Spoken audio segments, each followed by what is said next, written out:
I wanted to chat with y'all a little bit this morning. I was talking to my husband last night, and I posed a question. And in posing that question, it got way deeper than I thought it was going to get. And so I wanted to ask you all the same thing. And my question was that if you had a limited amount of time, like you knew how much time you had left on this earth, what would you do differently?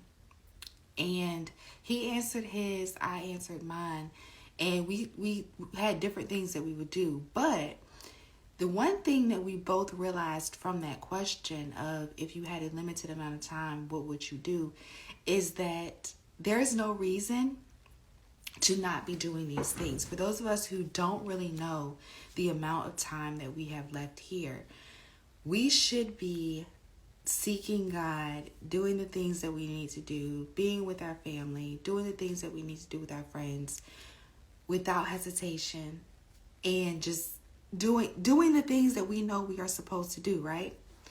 And so I started to think, and I'm just like, why don't I actually act on the things that I'm saying? Why do I not actually, for me, why am I not going as hard as I possibly can with my businesses? Why am I not reaching out to people that I think I need to check on? Why am I not already doing these things? I don't know what tomorrow holds. Tomorrow's not promised, right?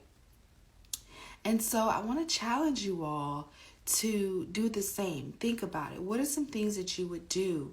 And then act on some of those things. Like, I know some of you might say, okay, I would spend all my money flying to China. We can't, do those types of things, being financially irresponsible. But if there are things that you are not acting on, if there are things that you are not being obedient about, if there are people that you need to forgive, if there are ends that need to be met that you could meet, you just aren't doing it because you feel like you have enough time, make sure that you aren't taking advantage of God's grace and mercy of allowing you to be here one more day and doing whatever it is that you feel like you need to do, or whatever God has asked you to do for Him.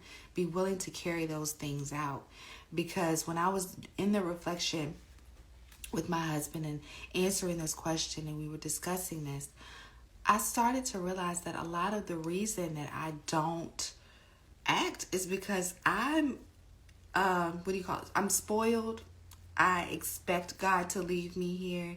I expect and take advantage of God's grace and mercy that I'm going to be here a little bit longer, so I don't need to act on it today. And how entitled is that? To think that we don't need to act on what God has asked us to do. We don't need to move in the way He's asked us to move because He's going to just give us another day, right? So anyway, that was just something that we discussed that I was wondering, how you all felt about it. Things that you all would do, ways that you all might change. It could be as simple as changing your eating habits. Like maybe you're allergic to something, but you constantly eat it anyway. And it's like, okay, if I had a certain amount of time, I would stop doing this to my body, or I would drink more water, or what would you do? What would you do? How would your life change? And why haven't you already done it? I know it's a deep question. I know it's early in the morning, but that's my question for y'all.